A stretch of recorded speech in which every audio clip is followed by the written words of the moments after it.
గత వారం 10 రోజులుగా ఎగబడి తిరుగుతున్న ప్రమోషన్స్ పనిలో. నేను నైట్ కూడా హోటల్ చేరేటప్పటికి 1 గంట అయింది. మళ్ళీ 3 గంటలకి లేచి రెడీ శ్రీవారి దర్శనానికి వచ్చాం. అలసటంతా లోపల 2 నిమిషాలు 1 నిమిషం ఎంతసేపు ఉన్నాం. మొత్తం అలసంతా బయటకు వచ్చేసింది. చాలా పాజిటివ్ అనిపించింది. ఒకటే అర్థమైపోయిందండి మా సినిమా హిట్ అని. ఆయన దర్శనం పిలిచారు, మాకు కుదిరింది, వచ్చాం. శ్రీవారి దర్శనం జరిగింది, చాలా బాగా జరిగింది. చాలా హ్యాపీగా ఉంది. ఎందుకంటే ఇక్కడికి వచ్చిన తర్వాత సినిమా హిట్ కొట్టామని మాకు డైజెస్ట్ అయింది. దాని ముందు వరకు ఇంకా ఏం చేయాలనే ఈ టెన్షన్లో ఉండే. బట్ ఇక్కడ రాగానే కొంచెం మైండ్ అంతా కామ్ అయింది. శ్రీవారు చాలు బాగా కష్టపడ్డారు, ఇప్పుడు రిలాక్స్ అవ్వండి అనే ఒక మాట ఇచ్చారు అనిపించింది.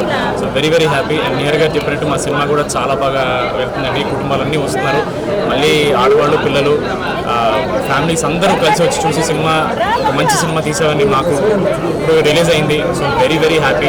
Thank you so much. శ్రీవారి దర్శనం మళ్ళీ మళ్ళీ జరగాలని కోరుకుంటున్నాను నేను. ఇలా ప్రతి సినిమా మంచి సినిమా అవ్వాలి, అది హిట్ అవ్వాలి, ఆయన పిలవాలి, నేను వచ్చి థ్యాంక్ యూ.